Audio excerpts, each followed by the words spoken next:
So here's the deal. Tomorrow, like tomorrow, nobody on Earth ages another single day. Not slower aging. Fully, completely stopped.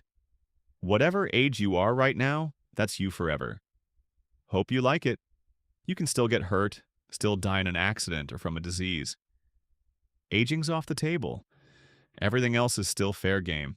That slow biological countdown that's been running since the day you were born just clicks off.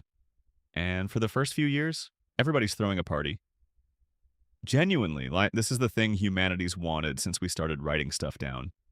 No more watching parents grow frail. No more counting down decades.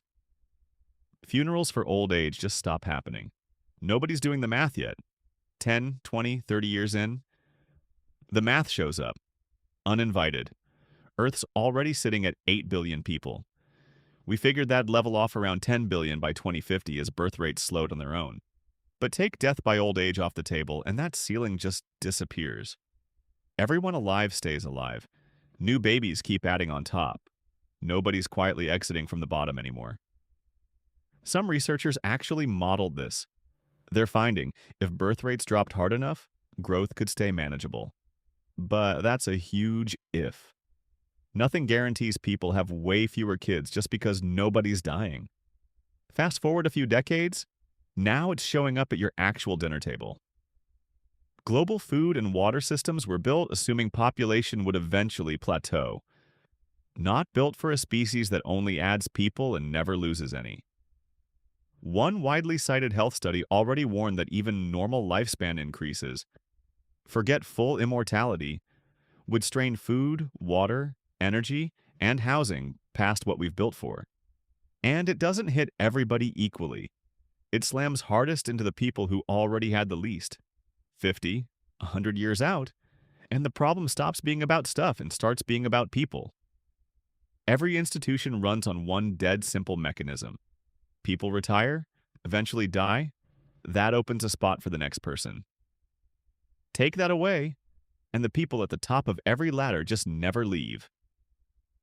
Promotions stall. Entire careers freeze for decades. Not because anyone new isn't good enough, but because there's nowhere left to go.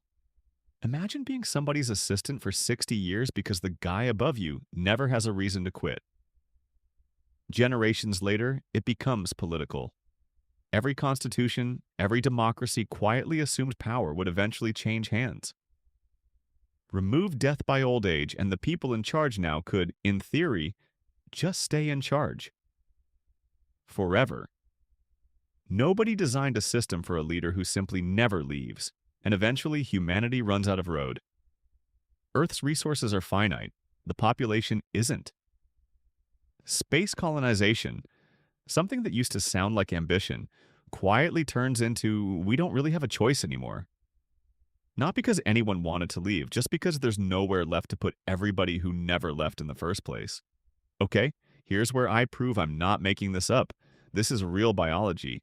Telomeres, the protective caps on your chromosomes, shorten every time a cell divides until your cells can't divide anymore. There's literally Nobel Prize-winning research showing you can already delay aging in a lab.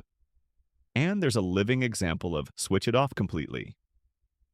A jellyfish called Turritopsis dohrnii that reverts its own cells back to an earlier stage whenever it's stressed, resetting its biological clock instead of dying. Barring an accident, it can theoretically do this forever. The only species on Earth considered biologically immortal.